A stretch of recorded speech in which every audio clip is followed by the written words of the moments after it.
드디어 아이폰 16이 출시됐습니다. 그런데 흥미로운 점이 하나 있죠. 이번엔 프로 모델 대신 일반형을 선택하는 사람들이 점점 더 많아지고 있다는 사실인데요. 왜 이런 현상이 일어날까요? 일반형이 이제는 프로 모델을 생각하게 만들 만큼 좋아진 걸까요? 오늘 그 이유를 하나씩 살펴보겠습니다.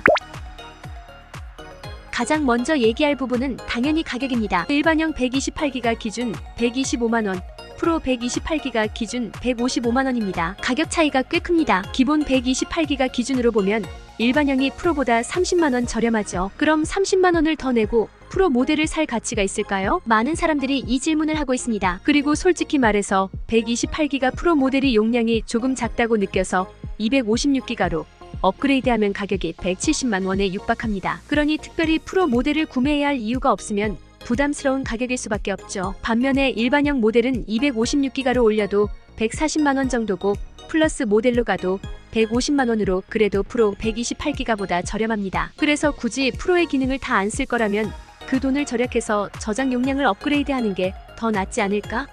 라는 생각을 할 수밖에 없는 거죠. 영상 아래 더보기와 고정 댓글에 구매 링크 남겨드렸습니다. 오늘 내용 확인하시고 저렴하게 할인된 가격에 구매하시기 바랍니다. 이번에 프로에서 일반형으로 갈 때 사람들이 가장 걱정하는 부분 중 하나는 바로 화면 주사율입니다. 이제는 태블릿이나 노트북에서도 120Hz 주사율이 기본인 시대인데 여전히 아이폰 16 일반형은 60Hz 디스플레이를 탑재하고 있습니다. 특히 프로 모델의 120Hz에 이미 익숙해진 사람들에게는 60Hz가 다소 불편하게 느껴질 수 있습니다. 역체감이라고 하죠. 하지만 이건 사실 익숙해지면 크게 차이를 못 느낀다는 분들도 많아요. 결국 적응의 문제긴 합니다.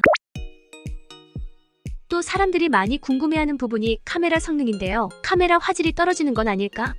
하고 생각하는 분들이 많습니다. 하지만 아이폰 16 일반 모델의 카메라도 이번에 엄청나게 개선됐어요. 특히 광각 렌즈는 거의 프로 모델과 동일한 수준으로 올라왔습니다. 프로와 일반의 가장 큰 차이는 망원 렌즈죠. 프로 모델은 최대 5배 광학줌을 지원하는데 솔직히 말해 대부분의 사람들이 일상적으로 사용하는 건 광각이나 초광각 렌즈입니다. 예를 들어 음식이나 인물 사진 같은 가까이 있는 대상을 줌을 당겨서 찍더라도 2배 줌 정도면 충분하다고 하는 사람들이 많습니다. 3배 줌부터는 찍을 때 대상과 조금 멀찍이 떨어져서 찍어야 되기 때문에 조금 불편할 수 있기 때문이죠. 여기서 2배 줌은 사실 망원이 필요가 없기 때문에 카메라 망원 때문에 프로로 넘어갈 요인이 적다고 느끼는 사람들도 있다는 거죠. 이번에 프로에서 5배의 망원이 들어간다고 하는데 그러한 망원 기능이 꼭 필요한 분들은 프로로 가는 게 맞지만 망원 카메라를 많이 안 쓰는 사람들에겐 굳이 프로 모델을 선택할 이유가 없는 거죠. 게다가 프로 모델에서 망원 렌즈에 먼지가 들어가는 이슈도 있었죠. 이런 부분들도 일반형을 선택하는데 일부분 영향을 주는 것 같습니다. 성능 면에서도 프로 모델을 놓고 아쉬워하지 않을까 생각할 수 있는데요. 특히 고사양을 요구하는 모바일 게임을 자주 하는 분들이라면 성능 차이를 느낄 수 있겠지만 사실 일상적인 사용에서는 큰 차이를 못 느낄 겁니다. 무게도 고려할 만한 요소입니다. 프로 모델이 티타늄 소재로 제작되면서 많이 가벼워지긴 했지만 여전히 일반 모델보다는 무거워요. 일반형은 170g이고 프로 모델은 199g입니다. 두께도 차이가 꽤 나는데요. 이번에 일반형이 프로 모델보다 0.45mm 더 얇아졌습니다. 실제로 이 정도면 손에 들었을 때 그 차이가 꽤 느껴집니다. 그리고 이번 아이폰 16 일반형에서 가장 주목할 부분은 바로 A18 칩입니다. 아이폰 15 프로와 맥스에 A17 프로 칩셋이 들어갔었죠. 이게 평소 같으면 이번 아이폰 16 일반 모델에 들어왔어야 되는데 이걸 건너뛰고 A18 칩을 일반 모델에 넣어줬습니다. A18 칩은 2세대 3나노 공정으로 제작되었는데 현존하는 스마트폰 중 가장 작은 트랜지스터 구조를 가지고 있습니다. 당연히 처리 속도가 크게 향상되고 배터리 효율성도 눈에 띄게 개선됩니다. 한마디로 프로 모델에 들어갈 법한 최초의 2세대 3나노 공정의 A18 칩을 아이폰 16 일반 모델에 넣어준 겁니다. 물론 이 결정은 앞으로 출시될 애플 인텔리전스 기술과 연동될 첫 사용자 경험을 극대화하기 위한 것으로 보입니다. A17 프로만으로는 이러한 경험을 충분히 지원하기 어려웠던 점을 보완하기 위해 A18 칩을 탑재한 것이죠.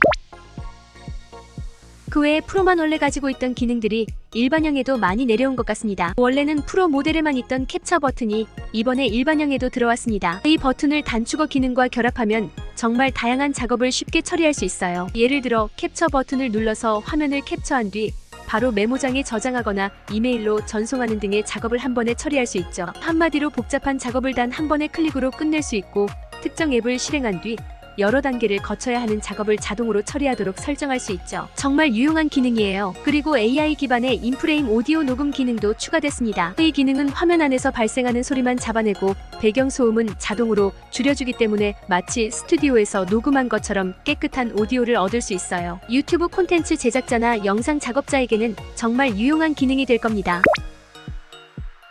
결론적으로 아이폰 16 일반형은 정말 매력적인 선택이 될 수 있습니다. 만약 120Hz 디스플레이나 망원 렌즈, 고사양 모바일 게임 성능을 굳이 필요로 하지 않는다면 일반형도 충분히 좋은 옵션이죠. A18 칩, 개선된 카메라, 캡처 버튼, AI 오디오 녹음 기능까지 가격 대비 성능 면에서 아주 훌륭한 모델이라고 생각합니다. 오늘 내용은 여기까지입니다. 제품에 대한 보다 자세한 내용, 가격, 후기 등은 영상 아래 링크를 통해 확인해주세요. 감사합니다.